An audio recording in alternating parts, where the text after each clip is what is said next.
I'd like to talk in a little wider frame and then come to a specific strategy or recommendation.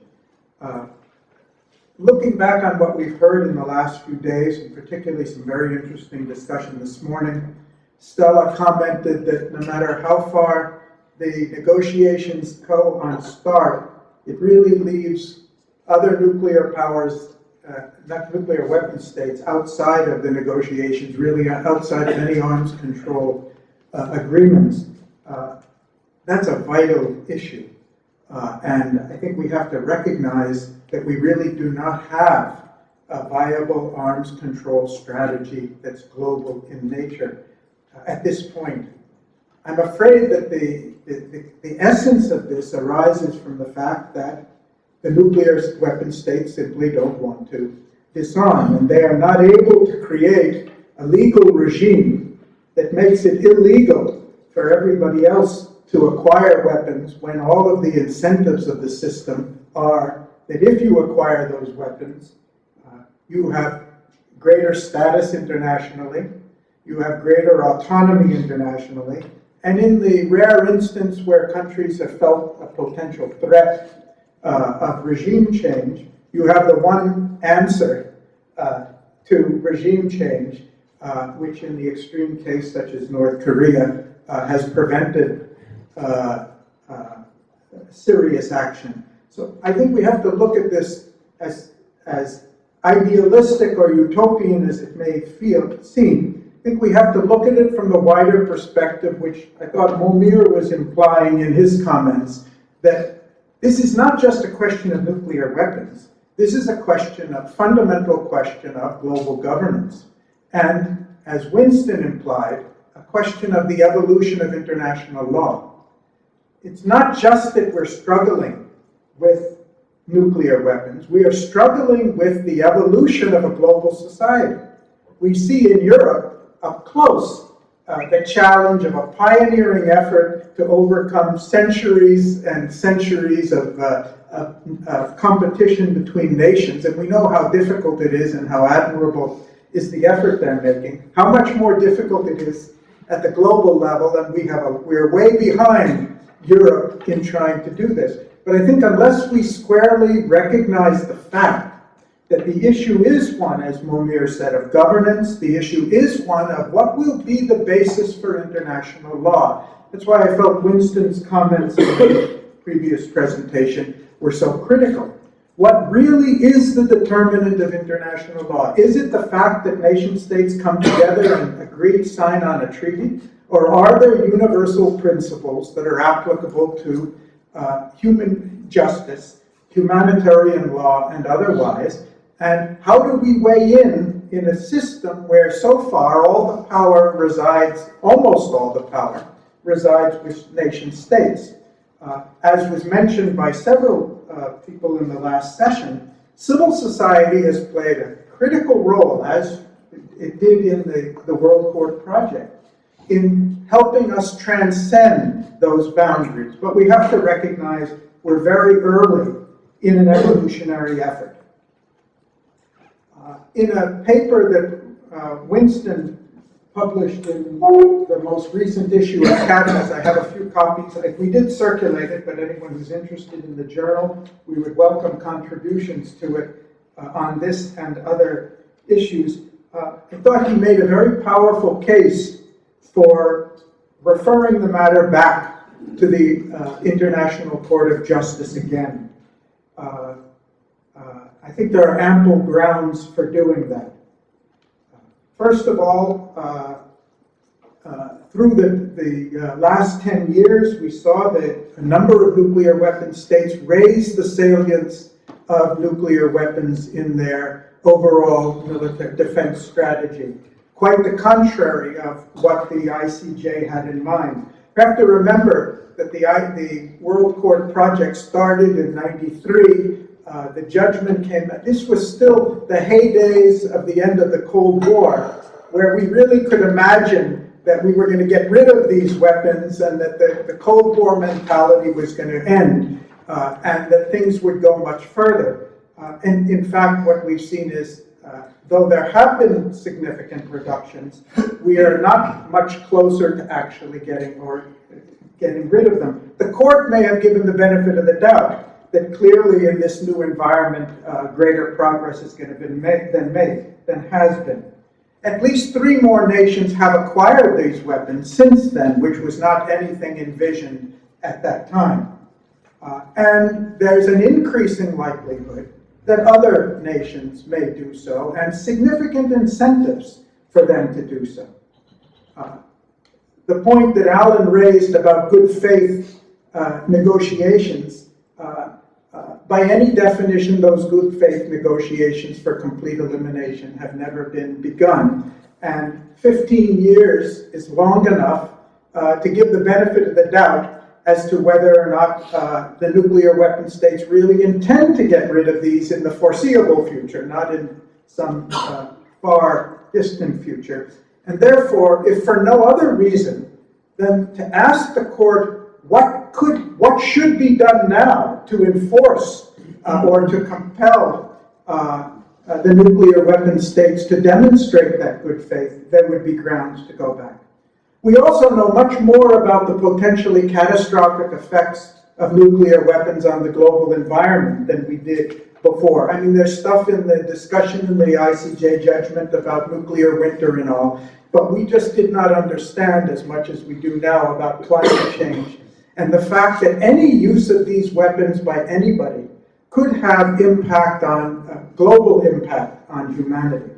We didn't understand as much as we do today about the medical impact of nuclear weapons, and I'm sorry time didn't permit us to see the whole Atom Project video, or for Alan to elaborate on what happened at the Astana conference at the end of last month.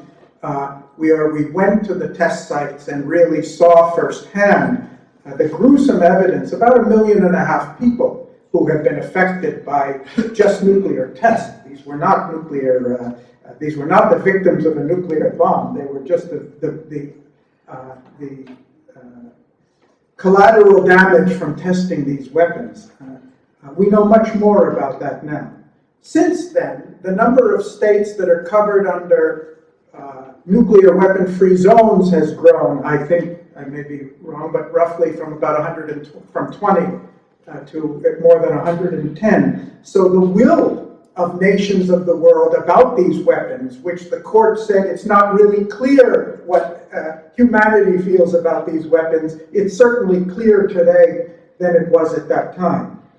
Moreover, the dangers of inaction and delay, which I don't think the court really understood or took into account.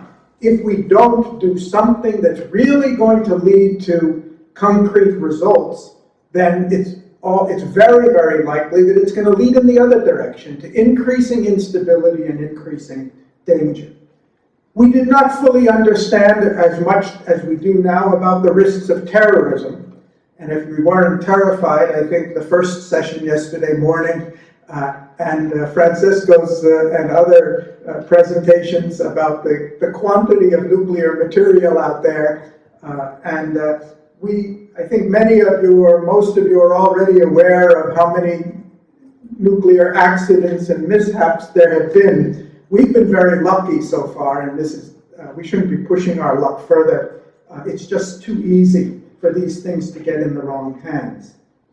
So if we look at it in an evolutionary context, maybe today we don't have the clear legal writ. I think many people Alan works with would argue we've already got a clear legal statement by the court and there shouldn't require anything more. But looking at it 15 years later, under all these changed circumstances, maybe the court would have greater courage than it did 15 years ago. It really was a breakthrough judgment or advisory opinion at the time to go much further than it did then. So the question is, could we bring this back?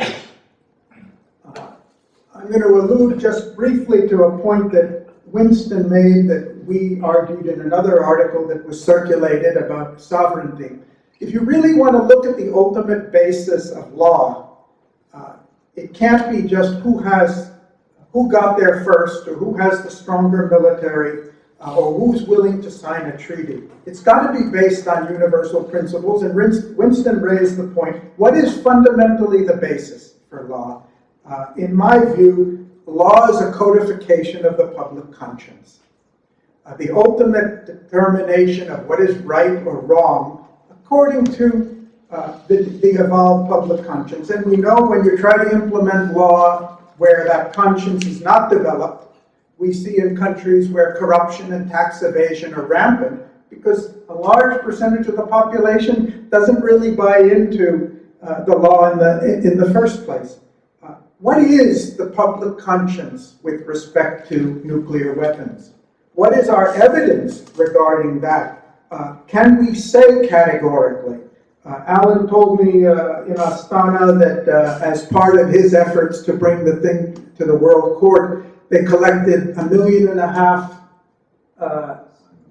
5 million. 5 million declarations, individually signed declarations, which legally may not have been admissible into the court, but which the court did take cognizance of. Well, I would like to argue, and this is an idea actually giving due credit to Ivo, is an idea Ivo floated about 1.5 years ago, for conducting an international referendum. At that time, we got sidetracked because we decided to conduct a referendum in our World Academy instead and test out the principle of determining what the public conscience was with very good result. From what we learned in Kazakhstan, President Nazarbayev, the government of Kazakhstan, is very much committed to playing a leadership role, to being a participant in a leadership role. This project, as Alan mentioned, they are now seeking to capture world public opinion on this issue through a survey. What we thought would make sense would be to try to take this one step further towards a real measure of global view. I'm calling it a referendum. It may not it would not have the legal credibility of the referendum like we have in California and a number of other places, but it could be a step toward creating that mechanism, which could then be used for many other things. Our thought is to start with an umbrella group of civil society organizations like those represented in this room, to involve a few key nation states, including some of those that have been mentioned in this room, and to look at their technical issues, security issues. I won't go into it, but if somebody raises it as a question, I may respond as much as I can.